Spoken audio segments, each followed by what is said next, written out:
shadows where the whispers dwell, always trying to unring the bell. The red road calls a path less known, with haunted streets where the eerie winds moan. Creatures lurking just beyond the light, not just tales spun to frighten the night. The masquerade of ghosts, they walk along in this gritty realm. We're all too young.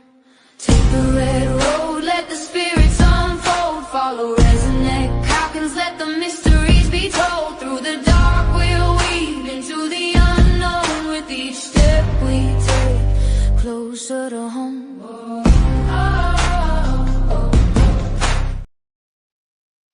What's up, everybody? Welcome back to Red Road Paranormal with your favorite redneck. And tonight, I have a special treat for you guys. I have Miss Gwen Johns as my co-host. So we're going to be taking this away with an old friend of mine. Someone I've been on her show a few times. She's been on our show a few times. So let's welcome back to Red Road Paranormal, Dr. Heather Leigh. Hello.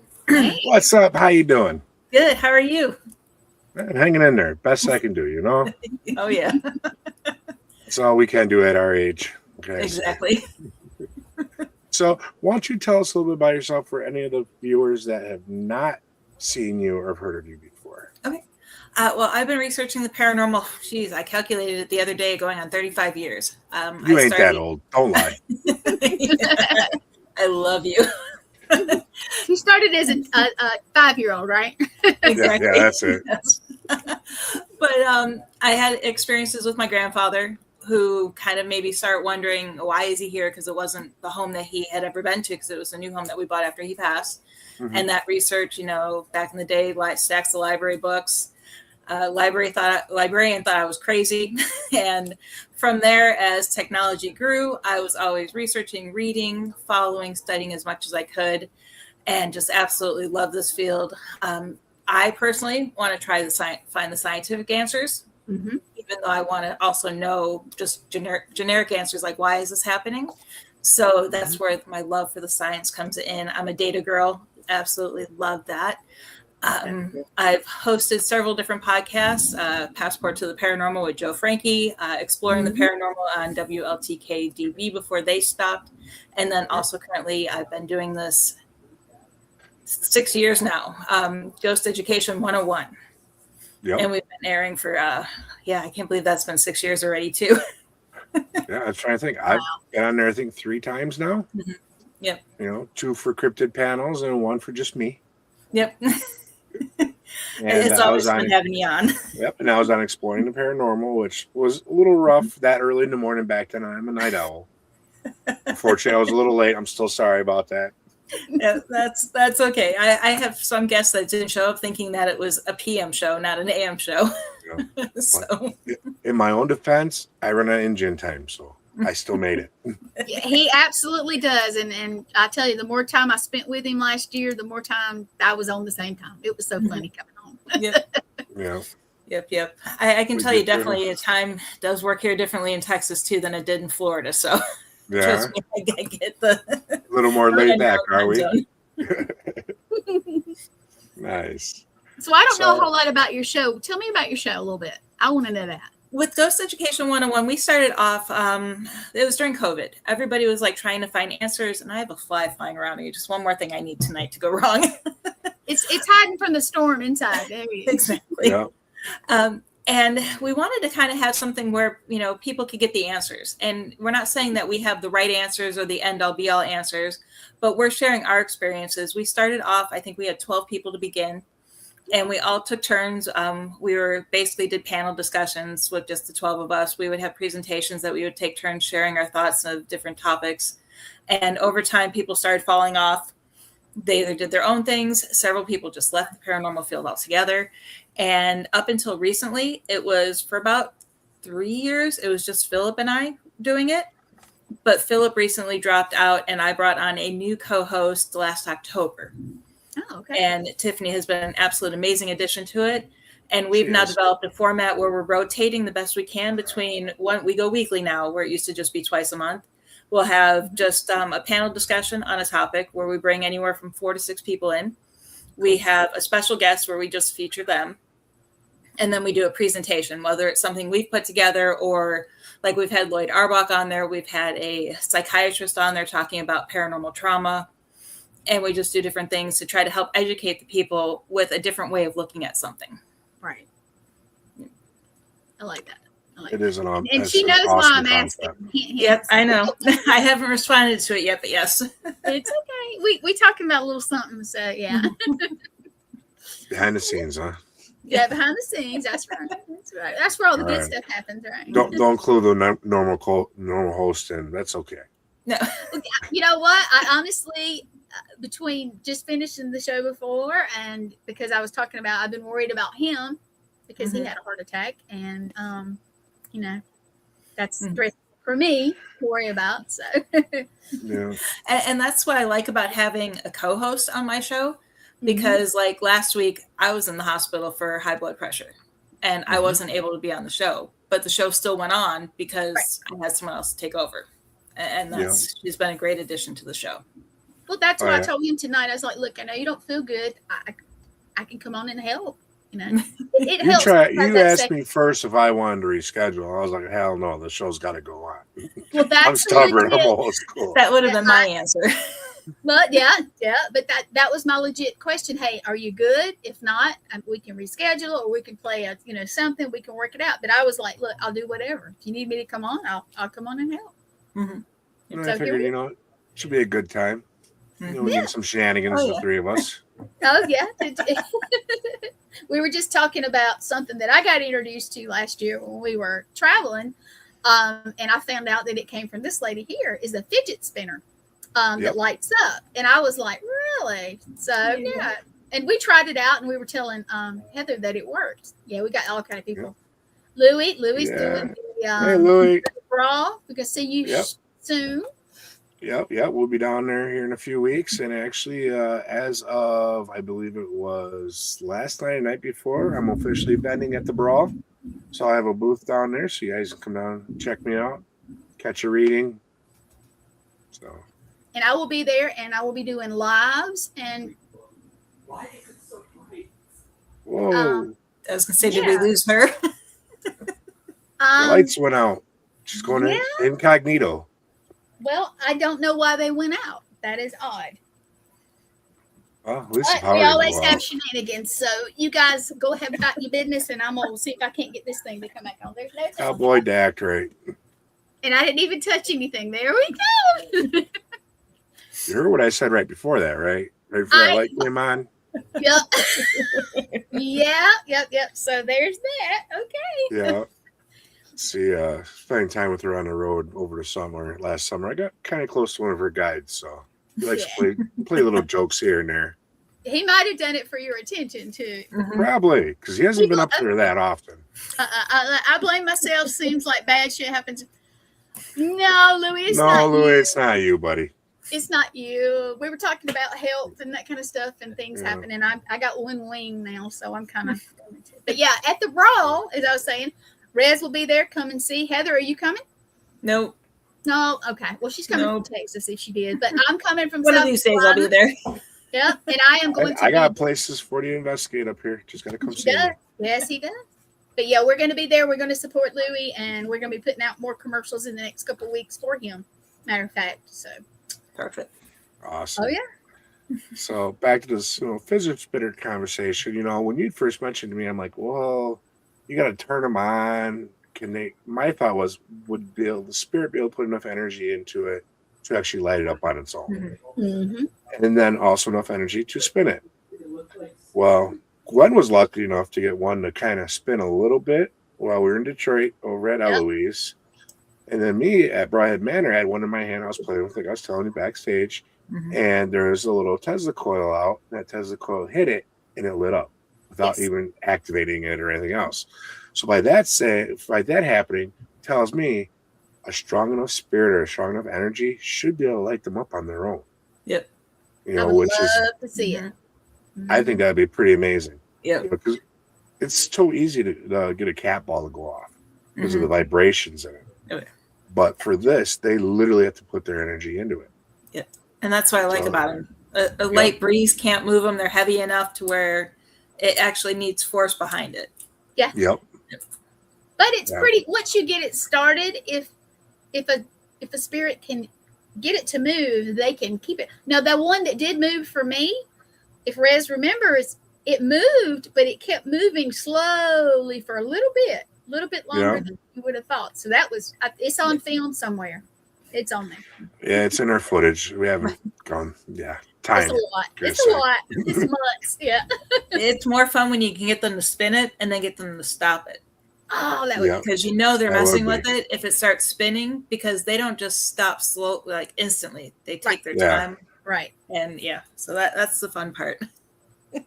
Well, that's the next quest. I'll be trying at the end of the month when I head out to Iowa. Oh, cool.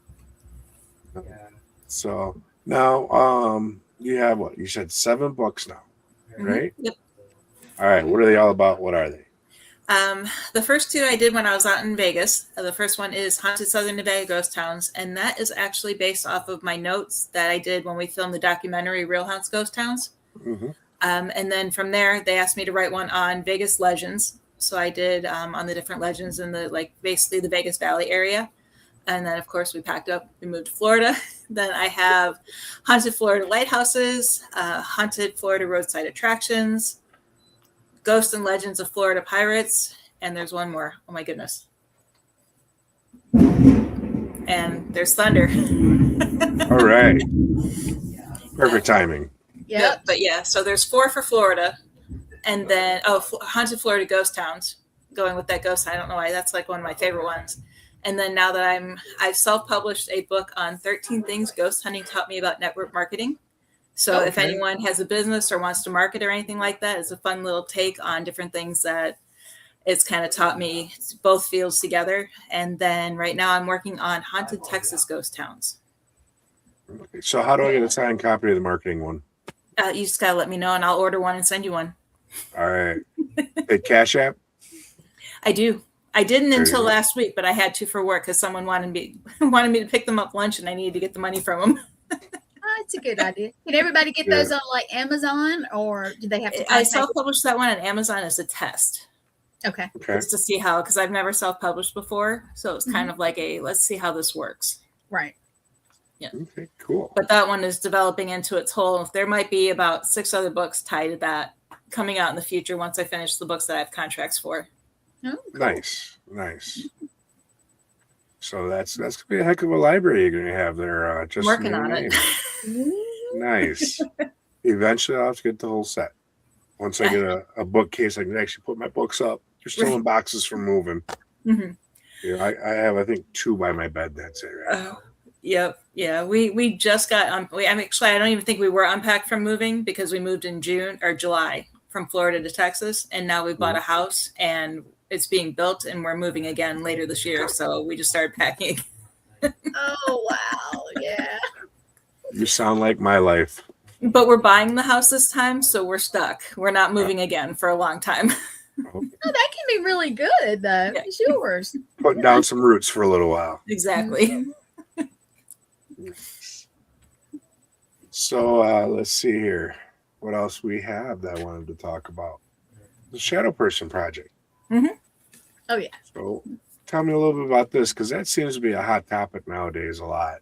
It is. And unfortunately, I mean, it is on hold right now, but we're still talking back and forth to each other with the plans that we have for it. But it's called Project Umpra. And don't ask me what UMPRA stands for. I always forget. But she has this long thing on what it means, and it's perfect for what we're doing. I just always forget what it is off the top of my head. But we're basically, the person I'm working with, she had experiences with the Hat Man at one point where her and her sister felt threatened, and she felt like there was divine intervention preventing that. From there, she wanted to continue researching to find out who the Hat Man is. Then she brought me on board. We've done, I think we have over 3,000 surveys worldwide that have come in with people answering more than 100 questions on their experiences with shadow people and the Hat Man. We've compiled enough data to write several books, which we've worked on as well, and we have those ready to go.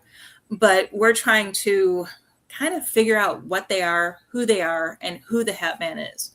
Even to a point where we have a list of locations that once the funding is there, we're going to go to those locations and not so much do what you see on TV, calling the spirits out. We're going to call him out in a respectful way to try to draw him out to find out who this entity is. And that's kind of our whole plan on that. Okay. Now, I know I had an experience a little bit back when I was in like high school. Mm-hmm. Back in the days when I lived in Romanville, Illinois.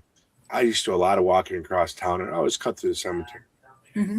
I remember, for a while there, when I'd go across town, say about 60 feet or so behind me, I always felt like someone was following me. And you look back, and you see a shadow kind of blend back into a tree. Mm-hmm. You know, shape of a silhouette of a human. Kind of to me, kind of what I remember is almost like it had a trench coat on, because you can see like a little bit of a different right around the knee, where something would kind of sway a little bit. Yep. So now my wondering is with this hat man or the shadow people, now that it's become out into the public more and more people are saying they're seeing it. Are they actually experiencing this? Or is this something that as a society we're creating as a TOPA? Because everyone's claiming to see it. Exactly. And that's part of our research as well, because we're identifying it's one of two questions.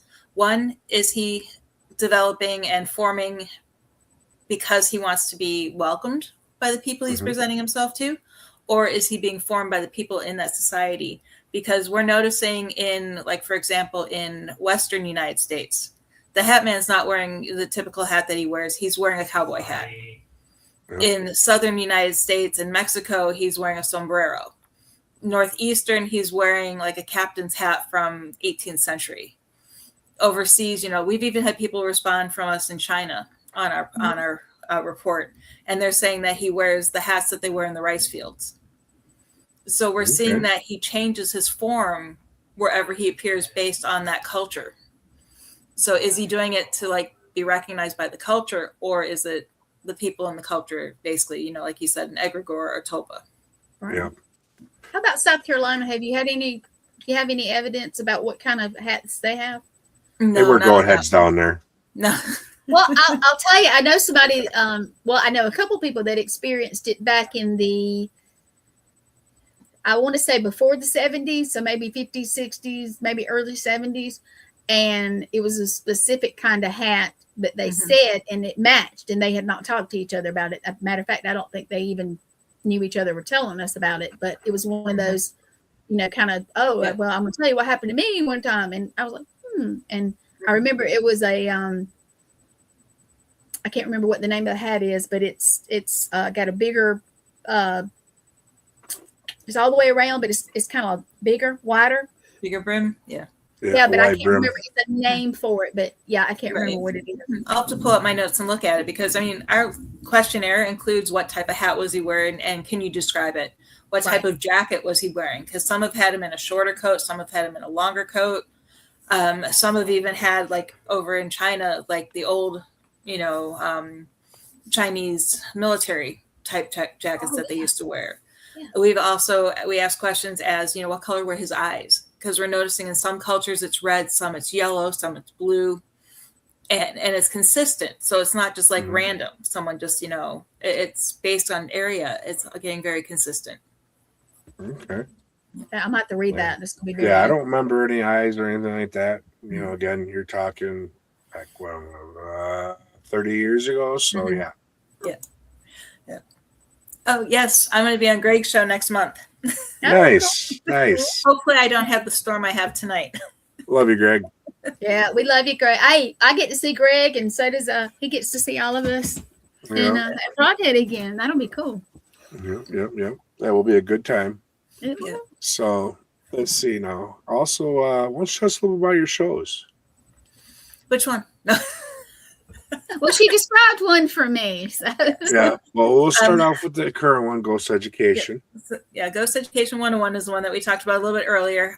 We have some amazing, I mean, I always say the show gets better and better every day, but I think it just gets better and better every day because I get more excited about it, because I had lost interest there for a while.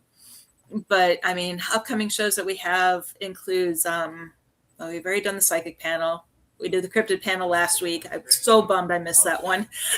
I was bummed you weren't there too. You know, the last two times we've tried to match up together, you couldn't make it. So I know, I'm I so was mad. Tiff did a great job, though. Yeah, but we have upcoming guests. I know we're going to have Craig Owens on again, as he was on our historian panel, and he was also, I had filmed 2 Octobers ago, October 2024 at Waverly Hills with Brandon, Alvis, and Mustafa, and Craig as well for Haunted Discovery Family Spirits, which actually airs in a month. So we have him back on to talk about that. We have Lloyd Arbach was on. He's coming back on later this summer. I know we have Johnny Zaffis is coming on the show again. One of my favorite shows that we've recently had was all the people who are in April Ghouls in Key West. Oh. And that was a blast. I don't think we stopped laughing that entire time we were on that show. But it's just so many guests that we have. We have some surprise guests that I can't mention yet, but of course, return guest Blake Best. We have some horror actors. If you guys have ever seen Legion of Exorcists, yep. We actually have the actor that played Father Sean Whittington coming on the show. Okay. And discussing, because he's had some experiences based on his experience with the show now. Oh. So we're kind of, we're trying to think outside the box. Open that door. Right, you can't go back. No. So, and we want to make it, we want to definitely expand it. We're trying to rebrand, rebuild, and we want to make it more than just a show. We actually want to host like kind of weekend getaways, not a big paranormal convention, just a weekend getaway where we teach classes for a weekend, kind of sit around the campfire and tell, share stories, let everyone else share their stories as well. And we're kind of trying to develop into that. So we want to make that more than a show. The old show I used to host, Exploring the Paranormal, I miss it. I'm looking to bring that one back. I just wish I had time. And that was more or less similar to Ghost Ed, but this kind of talked more about exploring different aspects of the paranormal field, and also included exploring haunted locations. Yep. Which I love that show. I know. I used to watch it at night at work. I could never catch it live because, of course, I was sleeping then. But I do the replays at work. Mm-hmm. That one I had fun with. It was. Mm-hmm. So keep your fingers crossed that I can quit my job down the road and be able to get back to that full time. Well, I'm trying to do it full time. I just lost my job last week, so you never know; it might happen. Yep. God, I'll keep my fingers crossed for you. Yeah, you need something, you guys. Yeah, I've been thinking about doing the event thing, and teaching classes and the whole works. Yep. I'm currently in talks with some of the local tribes about maybe doing a little bit of research on the other reservations up here with them. Okay, so I can't really speak too much about that yet, but right. I got some things in the works. Mm-hmm. Yeah. But yeah, it's a hard thing to be able to step out into the paranormal field full time without that steady paycheck every week. Yep. Yeah. You have to live on faith. And people come in there like, but you have 7 books out, aren't you? Rich. It's like they knew what my royalty check was last year off of all 7 books. People think it is big. I make more in 2 weeks working full time where I work. Right. Oh yeah. Sometimes it's about getting that story or that message out there, though. It's more than just making the money off the books. Oh yeah, and that's why I do it. I would love to make money on this field, but there's certain ways to do it right, and there's certain ways to do it without looking greedy. And you guys know what I mean. Most of the people who make huge money, let's just say they're not doing it the way they should. Nope. Charlatans. That's all I gotta say. He's not wrong, Kyle. But that's okay. I'll stay poor and enjoy what I do and do it legit. So if you see something with me and this guy right here on it, which should come soon, it's legit. I promise. Yeah, no bullshit. Sorry. No bullshit. I don't play them games. I don't cut and run. I don't play games. I don't fake shit. Yeah. What you see is what you get, and she can verify it. I'm the same. I don't want to. I gotta blurt myself here. The same Reznek that you catch online is the same one you get in real life. So that's true. That's true. Yeah, and that's why I always tell people, because that was one thing that back during COVID, so 6 years ago, we were reached out by a documentary crew to follow us around and film us in Goldfield. And everybody's like, oh my God, how'd you make that happen? How'd you do this? Who'd you contact? Who'd you do this? And it's like, we're just being us, posting what we're doing on Facebook, sharing our information, and they contacted us. Yeah. I mean, every documentary, every TV show I've been on, there's been, of course, some podcasts that I'll reach out, be like, hey, do you need a guest type of thing. But everything else that I've done is people have come to me. Yeah. And that's how you need to do it authentically. Let it grow naturally. That's what I've done. Yep. Good reputation. I put feelers out there back when I was part of another team. Say, hey, you ever need a podcast, guest or something like that, or if you need any help with anything, feel free to reach out. And over the last several years, I've come leaps and bounds from being not knowing it all, stepping out into the field publicly to now I've done shows across the seas and everything else. And it's just it grows naturally when it needs to. And if you got to watch the trends also, because it will give you breaks when it thinks that you need a break. You need to step back for a minute. Oh, yeah. Don't force it. There you go. Yeah. So, yeah, definitely. But I have to definitely get one of your books, and so, I don't know, Gwen, you got any questions for her? I've been hogging this the whole time. I know a lot about her.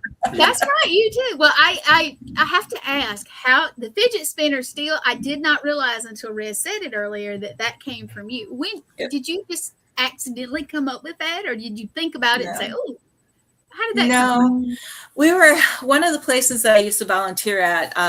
It was a above ground simulated mine experience out in Vegas, and they would open up once a month to the public, let them come through. They would host little events for the kids. They would do school tours where they would teach the kids about mining.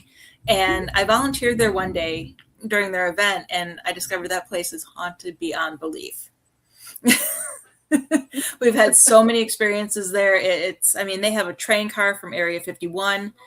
They have a mine shaft elevator from a collapsed mine that several people died in sitting there. You name it, they have it there. And I said to him, I go, hey, I'm also a paranormal researcher. What are your thoughts if we come in on Halloween when you guys, because they turn it into a haunted house too, where the kids can go through and there's mummies and, things going on. Cool. We're like, let us take at the end of the haunted house, we'll set up a table and we'll talk to the people, and we'll take the first 10 people who are interested and do a paranormal investigation in the mine after, the haunted house is over. And they were all for it. They loved it. We actually ended up staying later because we'd ended up doing 4 tours of 10 people. Because that's how many people signed up and wanted to do it. They realized this was an amazing thing. So once a month, we started hosting, fundraisers for them. Okay. Where we would, it was just $25 a person, come investigate, and then we also filmed Real Haunts Ghost Towns at the mine too. So they had that as well. They wanted to, come investigate with the people who did, the show. And it was a real big thing. We had someone come up to me and she's like, hey, can I show you something? And she pulled me over to the side and she pulls out a fidget spinner from her pocket. And it turns out that her house is actually next door to Zach's museum in downtown Vegas. Okay. She says, I have these all over my house and they're constantly spinning. Wow. And I was like, okay. I'm like, yeah, whatever. Okay, let me see. Until I see it work, I'm not a believer. Yeah, so she sets it down and she jumps around it to prove that there's nothing to shake it. She blows on it to show that, the wind can't maneuver it. And then she's like, okay, if you guys are here, spin it. We waited, nothing. She's like, okay, let me show you how to spin it. She's like, you just touch it like this and you spin it around. She stops it and she's like, okay, if you guys are here, give it a spin. Before I knew it, that thing started spinning. And then she's like, okay, stop. And it just dead stopped. And I'm like, ever since then, I went out. I have 10 of these, all in different colors. They light up. Yeah. And they're on every investigation with us. I like them. And even when you're bored, you have something to play with. Mm-hmm. Yeah. And I forgot, honestly, I'll have to look for mine because he did give me one.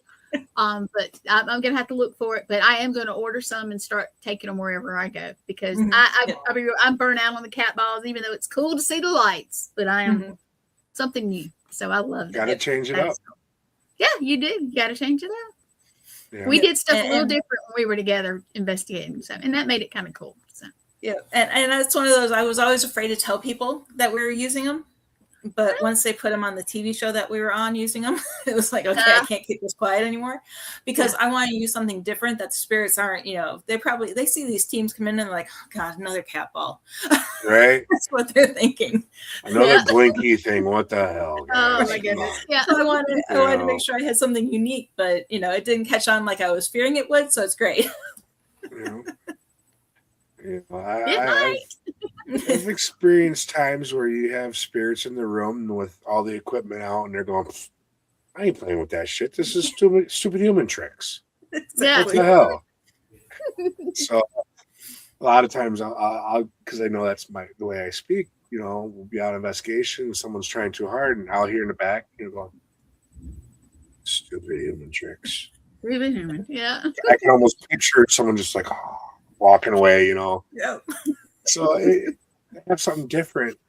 You got to think outside the box. Try new things. Yep. Try experiments. Don't be afraid. Yep. We've even played around with a cookie sheet and alphabet letters. Like magnet letters. We try to think of something that most people aren't doing regularly. Right. That sounds interesting too, though. I've heard people trying to use that speech to text app on their phones and getting responses that way. Yep. I haven't tried it yet. I'm usually late to try things new unless I come up with it, but we'll find out one day. Yeah.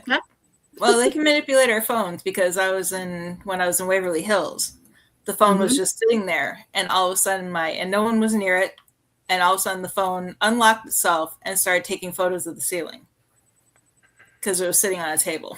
We heard it because I actually have my phone do a camera sound every time the photo goes off, and you could hear it.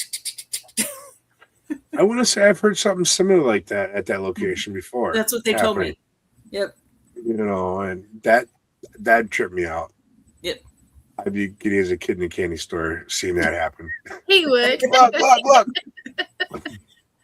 Now, I've had something weird happen at my house with my phone several times, but that's not on location, so kind of. Yeah. Mine will unlock itself from time to time and break my app that I didn't open. Sometimes it still makes a phone call.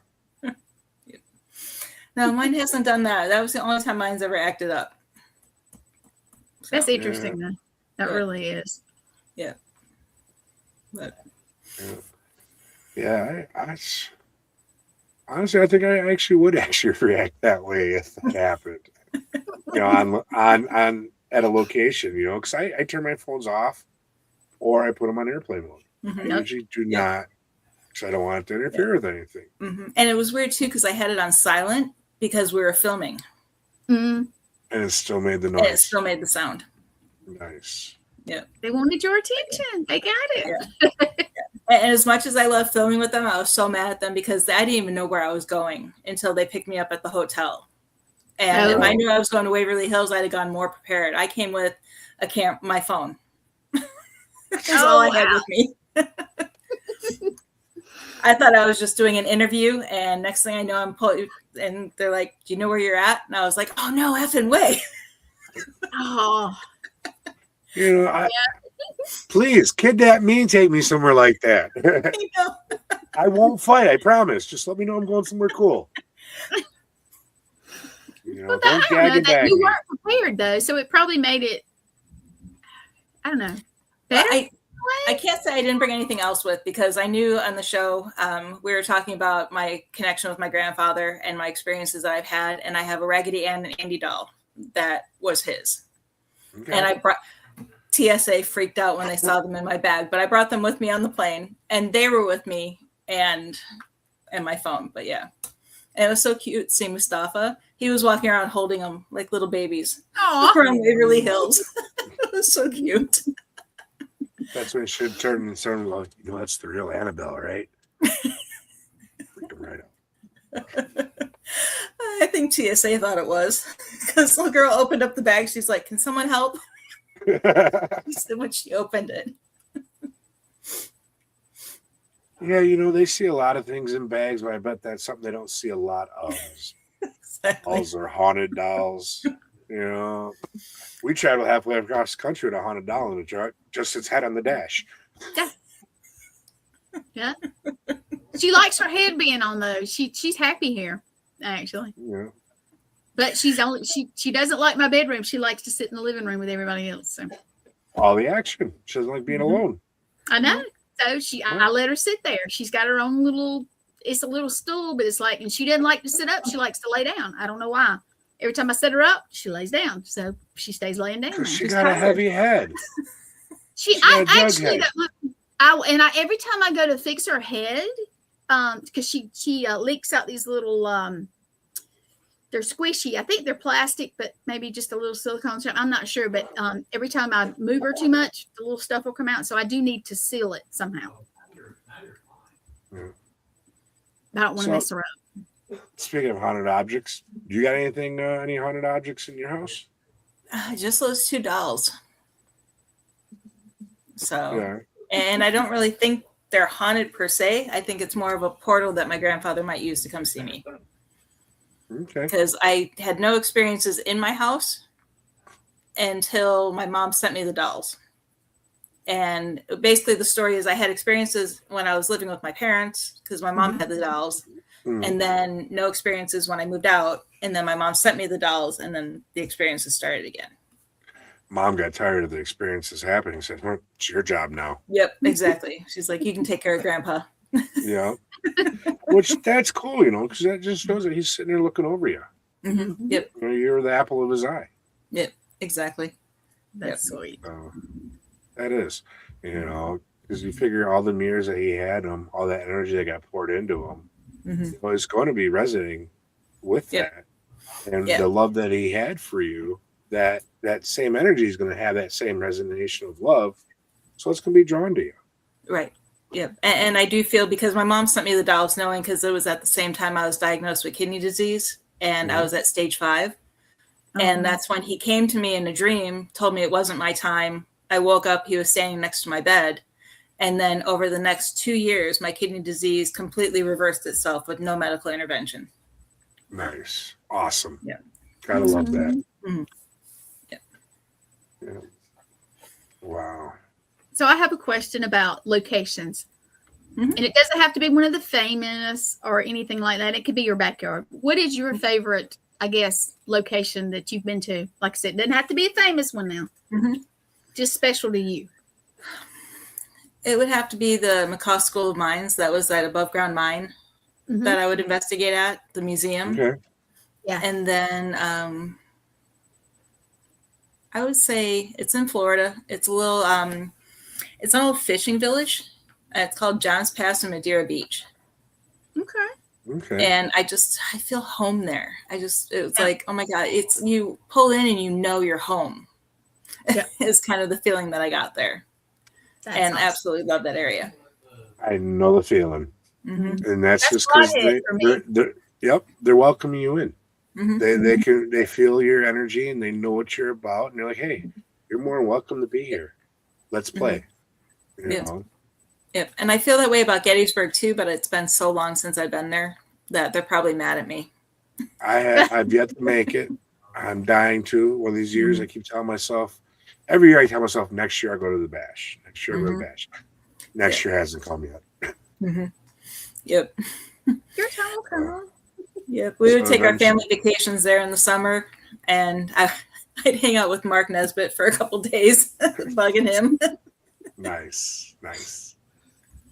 It's a lot there. It's very intense though. When I went last year, it was intense. It was real busy when the bash, but when we went one other time and spent the night, it was very intense. Yep. Really was. Yeah. But I'm like, Gettysburg is where I saw my first full-bodied apparition. Oh yeah. That I didn't even realize it was an apparition until it had passed me. Oh, I thought it was on the battlefield. Yeah, it was at Devil's Den. Oh, okay. And a Confederate soldier walked by me, tipped his hat, didn't say anything, but then continued walking. And I'm sitting there with my camera. I'm like, at the time, I'm a photography student. I'm like, I should have taken a photo of this guy. So I chase after him, and there's nowhere for him to run. And I would see him running away there, and there was nowhere for him to hide. And he was gone. And of course, that sent me down the rabbit hole many, many years. And it wasn't until a couple of years ago when I started writing my Florida Civil War book that I also stumbled across a photo the famous sniper photo at Devil's Den that Matthew Mhm. Brady's assistant took, that body I learned was dragged from the battlefield to there, and it was staged. Oh. But then they showed the photo of the guy, and they found out who he was. So they had the photo of his enlistment photo, and that's the guy I saw walk by me. Interesting. Wow. So it took 25 years, almost 30 years to tie that together. But yeah. Isn't it funny how the whole universe works? Yep. And I wasn't even working on a book about Gettysburg. I was researching something completely different, and a side article took me to that, and it was like, okay. That's Rabbit when the holes. most interesting stuff happens. That it's just Mhm. kind of like, yeah, I love it. I think it's awesome like that. Yep, that's awesome when you start doing research, and then the next thing you know, you're 15 rabbit holes over and 30 down, and you find something and it sparks a memory from 10 years ago. Bing! Oh my God! Why didn't I connect these two already? Yep. Yep. And when I find new articles, I always right click and open a new tab. So before I'm done, I have 100 tabs open, so that way I don't lose where I was before I open that one. Yeah. Yeah. Yeah. It's easy to get lost. 30 windows open on my phone at all times. It seems like. Yeah, that's why it messes up on you sometimes. Yeah. Yeah. So can you tell us about your new book? Anything about it? Or just like, no, not yet. Not yet. No, I can. It's basically Texas ghost towns. I'm kind of jumping off of that whole ghost town theme that I have. And holy crap, I thought Florida and Nevada had a lot of ghost towns. But we're finding there's this one cute little town just down the road. It has like 5 buildings left. Oh, wow. And the original town is a ghost town. But it's funny, the rest of the city built itself around it. So you just have these few buildings with a green pasture in the center and the watering hole. But then the rest of the city is built all around it. And that place is, very interesting to walk through, is all I got to say. Oh, I bet. Just hearing about that, my head starts spinning about just the energies and like the vortexes of everything around it. What's going to be contributing to that area? It'd be very interesting to go. I'm not put that on the list. Yep. Yeah. And there's one that is probably about 30 minutes from where we live. And we were just driving. We're actually going to something. It's called Dead Man's Hole, and that's about an hour and a half away. And it was a place. It's not really a ghost town, but I'm including it in the book because it's in a national park now, so the area is deserted. But it used to be where that city was after Texas left the Union. That city alone rejoined the Union. So all the Confederates around them were like going after the Union, and they were just kind of killing them and dumping them down this cave. Oh, and they pulled like hundreds of bodies out of this cave when they excavated it. So there, and that is a very heavy. We went to there, and that was a heavy feeling. But on the way back through, we drove through a town called Mahomet, and I was like, "Why haven't I researched this one?" It was like it took us 5 minutes to drive through it. So I'm like researching it real quick. I'm like, "Holy crap, it's a ghost town!" And I look up, and then there's a cemetery. Ooh. So I'm like, I told my husband, I'm like, "Pull in, let's go check this out." And I'm, he stays in the car and he's doing whatever he's doing on the phone. And I'm walking around, gorgeous cemetery. They have Texas Rangers from the Mexican Texas War, Independence War. You name it, they have it there. I mean, Civil War soldiers as well are buried there. And it's weird because a lot of the graves are actually under dirt and vines, so you can't even see their headstones. And I was walking, and all of a sudden I heard something yell, "Stop." And I look around and there's nobody, forever. I mean, you can hear the cows mooing in the pasture next to it, but there's no one around me to yell, "Stop." And I looked down and I was about to step on a grave. Oh. That was out of line from the other ones. It's the only one that was out of line, but I would have stepped on it because I was thinking I was following the path of everything else. And it was like, wow. Did it have a headstone? Yeah. Did you get to see? Like it did. It was, but it was all etched. The etching was all worn away and everything, but you could see the stone. Oh. Do you ever do the where you what do they call it? The rubs? I don't know if they call it the rubs, where you put the paper on it and you rub it. Yeah, I haven't done that because I've heard mixed stories on it. Some cemeteries will let you, others won't because they're afraid you might damage it. Right. Yeah. This is on paper. I mean, when we do it, you can shine your light a certain way and it'll pick up That's a really good way too. But the rubbing, as long as I don't think most of them won't mind it because it's not like on it. You have the paper, and then you have it. And I've seen it work well, but I've also seen the flashlight thing where you kind of have to figure out your angles. Right. I love the old headstones, so that's interesting. And for that one, I wasn't prepared when we went there, so it was just me and my phone, just walking around. And the husband in the car, yeah. In the car, yep. Sometimes you get the best evidence that way. That's true. That is true. Know, my best EVP came from my phone being left on with the voice recorder going after an investigation. Hours later, away from the investigation, me sitting in the car having a cigarette and realizing the phone was gone. Yep. I stop, I back it up a few minutes, and there, clear as day, you hear a little girl on there. And I was just investigating a cold case involving a little girl. So you don't need all the fancy tech to go out and do what we do. No. When people ask me what's my favorite piece of favorite device to use or piece of equipment, it's myself first. Then I like all the little flashy stuff. That's the ADD in me. Yeah. Well, we all love the fun stuff, but yeah. No, I just need myself a camera and a video camera if possible, but then the few other things to get interaction if you can, but and then to follow the scientific aspect of it, I do like to try to get other data, but that's all data that you can gather from NOAA or wherever else you can get like the atmospheric pressure, the weather. Yeah, that's true. Do you ever use the cassette tapes? Have you ever used those? Do you like them? No. No. I'm curious. I had somebody say, "Hey, you should try it," and I tried it, and I got something off of it that was. I didn't expect it because it was a cassette tape, and I was. Now I'm like intrigued. It's just fascinating for me. Yeah. No, I mean, I used old school video cameras when I first started, but never the cassette tapes, and I didn't like using them because you could re-record over them. Right. So, and that was the main reason why I just stopped using them altogether. Well, when I did mine, it's an old cassette player or recorder, but I actually had from years ago just cassette tapes that had never been used, and I took one out of the pack and I used it, and then I took another one out of the pack and I went and investigated a little bit, and I used it along with my digital recorder, and it picked it up better than the digital recorder did, and that was what amazed me because I was like, really, that's it. Just I didn't expect it. I thought it was very cool. Yeah, that's what I've heard, but I'm just so afraid because of the without having access to the new ones, it's kind of like Yeah. Well, Todd was really big on the old analog tape recorders, if I remember correctly. Yep. Oh yeah.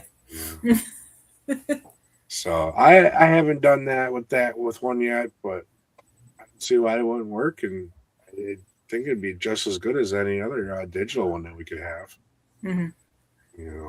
Analog has better frequency response. I agree, but I was trying something that somebody suggested, and it just honestly, what I caught was just it was interesting. It was something different, I like trying the different stuff, just something odd, like the fidget spinner. That's why I'm fascinated by it because it's different.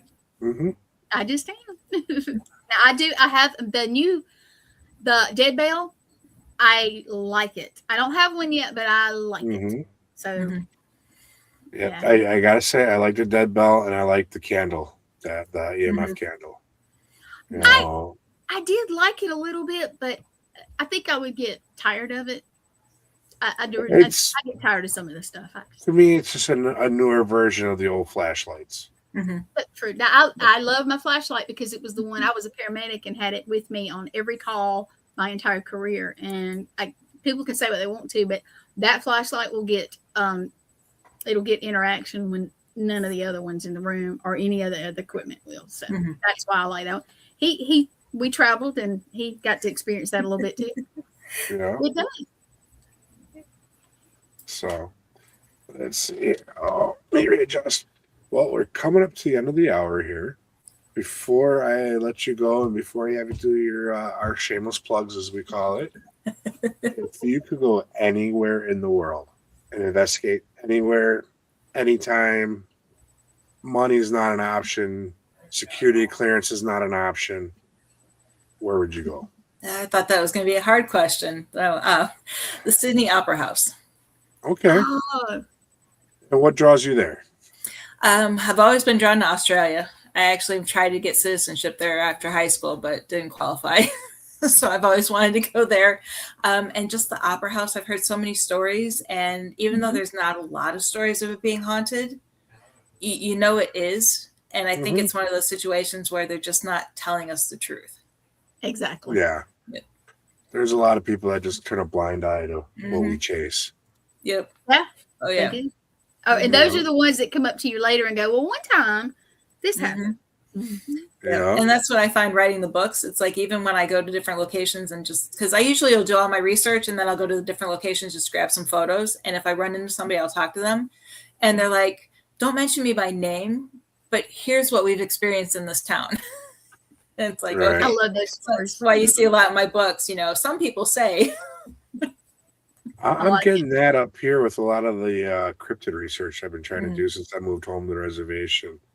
People are willing to talk about it behind closed doors, but not publicly, not knowingly, not in groups. It makes it harder for us to validate this information that we're getting and kind of put the pieces of the puzzle together. And then we look like we're the ones making it up because we can't give our source because we've told our source, no, we won't tell anyone. Right. Yeah. I've but had. if you believe, you want to hear it. Yeah. I've had officers tell me I could tell you a million and one things, but I can't and I won't. Yeah. I used to have state that's weird troopers because that most come in. open people I've talked to are we actually do once a year a panel discussion with police officers. And they're all very open about their experiences on the job. See, the ones I've always ran into are afraid of the criticism from saying what they've experienced on the job. No.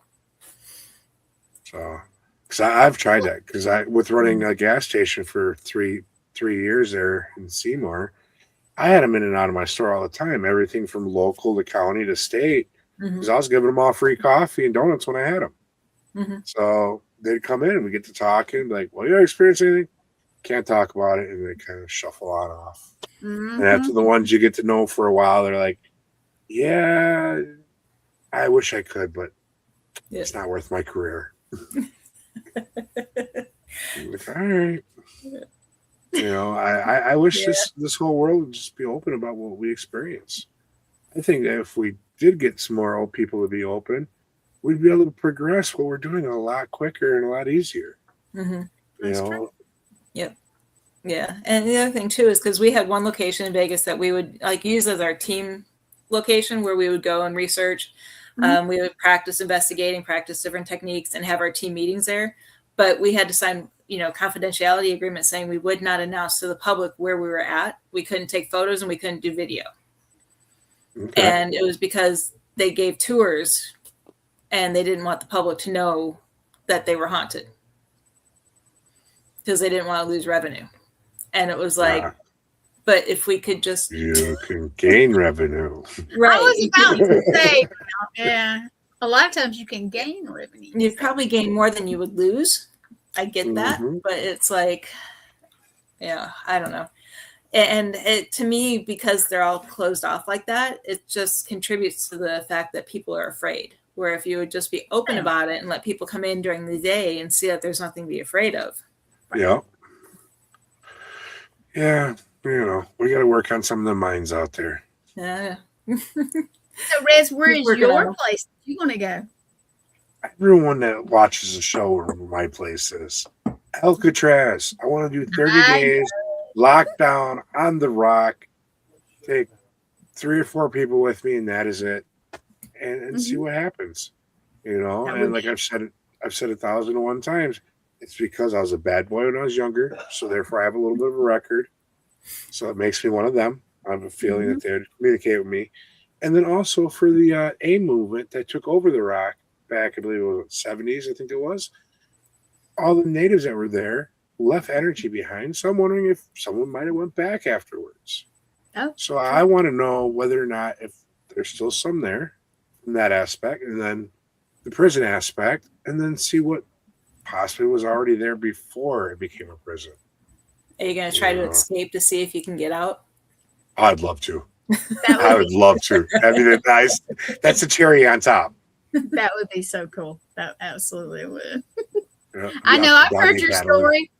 I've heard your story, but I think it's a great idea. I'd love to see you do it. Yep. I'd love to be there when you did it. If you ever get to, that would be cool. Yeah, well, maybe if we He's talk going to have a about long it list enough, of people who have to draw names from a hat. Yeah. right?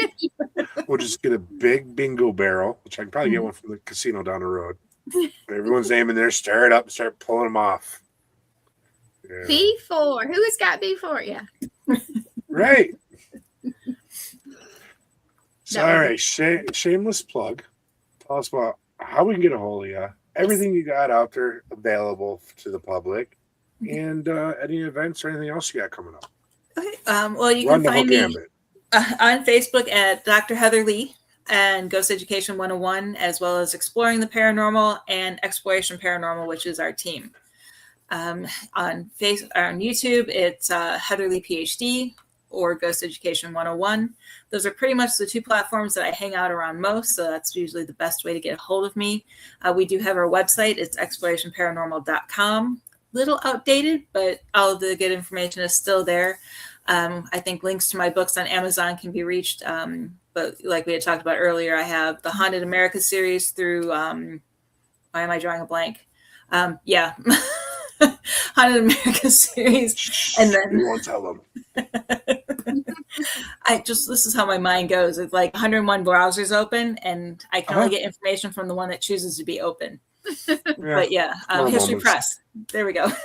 There you go. And then Schiffer Publishing is doing my other book that's supposed to be coming out this year on Haunted Florida Civil War sites and ghosts. And they're doing the one that I have. Basically the one I'm doing is North-South Civil War sites. I'm pitting them up against each other to see which one's more haunted.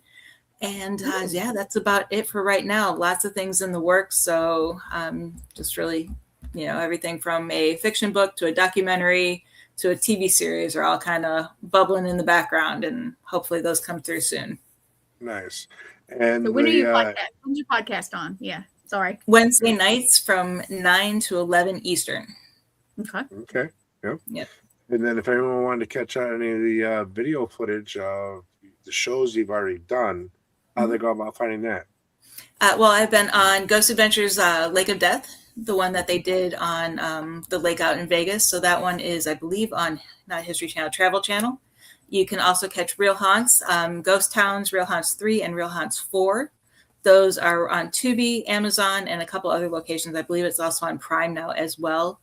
And then Brandon's show is going to be on YouTube, and that comes out the 18th of next month for my episode. But Haunted Discoveries, Family Spirits is already airing the new season as of right now every Thursday night. Mm-hmm. Well, make sure you send me a reminder when your show comes out so I can tune in, because I did tune into the Ghost Adventures show. I'm not a big fan of them anymore, but, I did tune in to see you, and I was, the household was all gathered. I'm like, yeah. I know her. She's so famous now. I was so bummed. They caught me when I was traveling, so I couldn't even get out there to film. So that's why you have me off-site filming. Yeah. I was wondering what was up with that. I figured they're just being cheap, but. No, I had just moved to Florida, and I was visiting my parents, which was 2 hours away from where we lived. So I wasn't even home when they called me and asked me to be on the show. So it was like they called me, and within 24 hours, they wanted to film. Oh, wow. Yeah, so I didn't even have time to get out there if I wanted to. Right, short notice. Yeah. I've been like, are you sending the jet for me? I tried. Like jet, hotel, spa, you got to take care of me. It's all this for what you want. Exactly. Remember, hold out. You're worth more than you think. I got to remember that because I just, sure, I'll come film. Yeah, that's me. Someone goes, hey, you want to do something? Sure, I'm there. Yep. Don't even think about it. Yep. Yeah, my bag's in the car. Come on, we're going. Mm-hmm. Yeah. Right? What's the address? Exactly. Oh, you don't need me till next month? I was ready to go now. Dang, I had the drinks in the car already. I have to unpack Right. it. It's already running. What the hell? Well, that's the way it is when you enjoy what you do, though. Oh, exactly. yeah. Yep. You know, and my biggest thing, I'm just trying to leave something behind for the future generations to inspire them. Yep. You know, so if one of them comes across this show 50 years from now and it makes them freaking want to try it, awesome, I did my job. If one of them comes by and sees one of the investigations I've done and it opens their eyes to a whole nother world that explains things that are happening in their own personal life, perfect. Yep. That's awesome. You know, Yep. That's the whole reason I save my vacation time, so that way I can take off and. right? Oh yeah, you have to do that sometimes. Yeah. That is for sure. So all right, so we got everyone knows how to get a hold of you. Hopefully they'll start coming on to your show and checking things out. You know, anytime you need someone, you know I'm there for you, especially now that my schedule's free. Yep, I was gonna say we need to get you back on another solo show when I'm there. Yeah, we do. Yep. We'll give Tiff the night off that night. Exactly. Both of you have to be well. Yep. I made it through. I made it to the last two shows, so I haven't actually. Yep, he was there when I wasn't there. Yeah. He was dealing with the hospital like I was earlier, so yeah. Yeah, I was hoping to make it, but I was just too exhausted after being in the hospital the whole day. I get it. Trust me, I do. Mine happened after my show. Yeah, he was tired tonight. That's why I said, "Hey, I'll sit in. It'll be somebody else." And gotta get it back 100% because you got company coming and things coming up. Oh yeah, got lots of things happening this summer. A lot of things going on. A lot of things I can't announce yet. So just guys, stay tuned. Keep an eye on the show. Keep an eye on Facebook, and see where I end up and where I land and who I'm working with. That's going to be interesting. There you go. Oh, are you going to be at any of the Paracons, Heather? Or no, not yet. Not yet. No, yeah. I want to, but I want to get settled down first before I start having to pack up and travel. I got you. Well, I know they have some in Florida. I'm not familiar with the list or whatever, but I didn't know. He's in Texas now. Texas now. Oh, there goes my brain going. What? No, I know there's a couple out here, but we just moved here, and it's one of those things where I wanted to kind of get familiar with everybody before I just started throwing my name in the hat. And right. Yeah. Well, yeah, I know. I've spoken with Wraith down there. And I know a few years ago he was talking about trying to get a Paracon going. So he's down in El Paso, if I remember correctly. Well, Shelly Pruitt from EVP, she lives in Texas somewhere. I forget. She was just on one of the shows not long ago, but she can tell you who has work down there. If you might know. And another thing is I do have something in the works with a partner that we may be making announcements along those lines. Nice. Sweet. Remember me. I will. I'm cheap. I'm cheap. Little people. I want to get He's the people. So famous. Nothing against the people that are at all of these conventions. I want to get people who aren't typically at these conventions. So that's kind of my goal. You gotta flip the script and do something different because I hate to say I love going to these conventions, but they're all the same. Right. So we have to start changing them up. So that's one of the reasons why I haven't been out there like trying to get in every freaking convention there is this summer, because it's like let's pick and choose which ones we want to do. I got to admit, it's going to be different. Some of them are different. Now, like New Orleans, they've never had one like this one. That's why I want to go to that one. And when we go to Alabama every year, it's a little different. They do things a little different. And the one in Gettysburg, well, it's in Gettysburg, and it's Gettysburg. It's got to be Gettysburg. Exactly.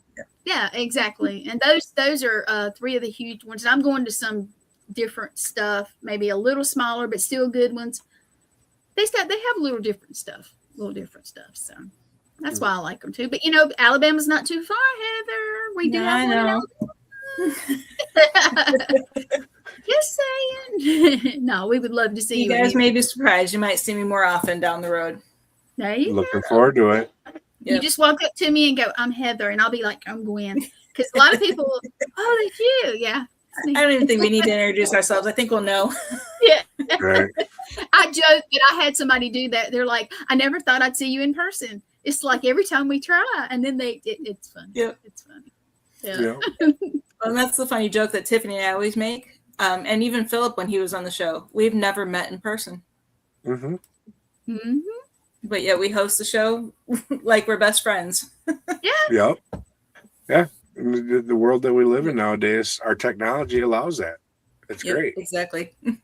Yeah, I mean, Yeah. I produce all the podcasts that are on our network, and we have people all over.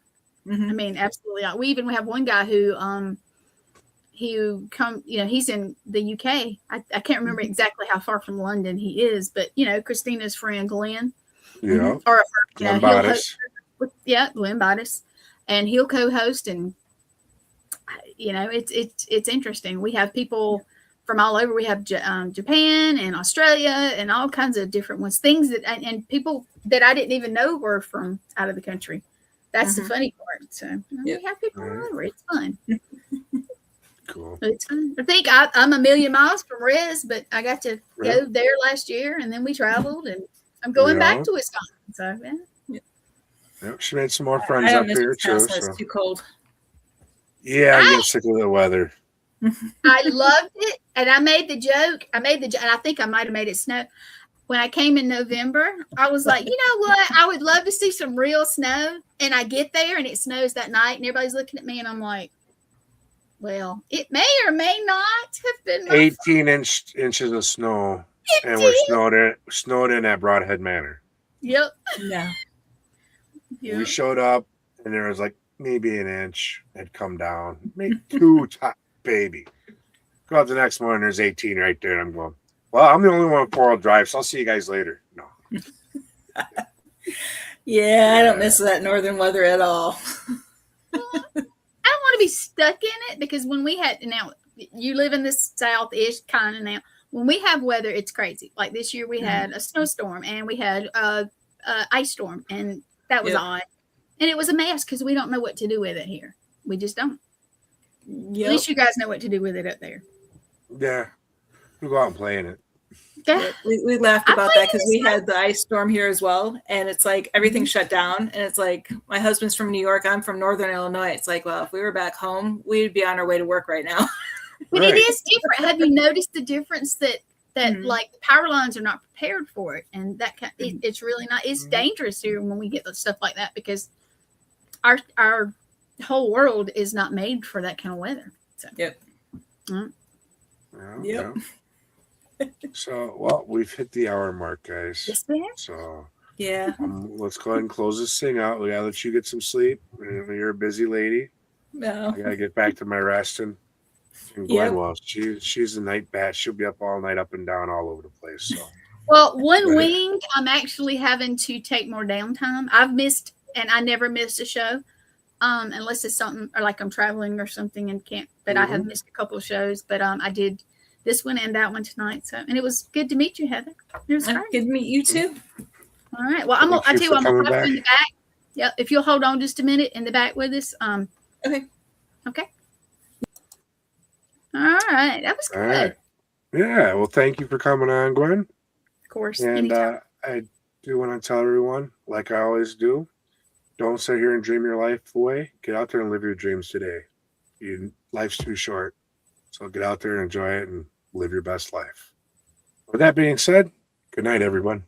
Night.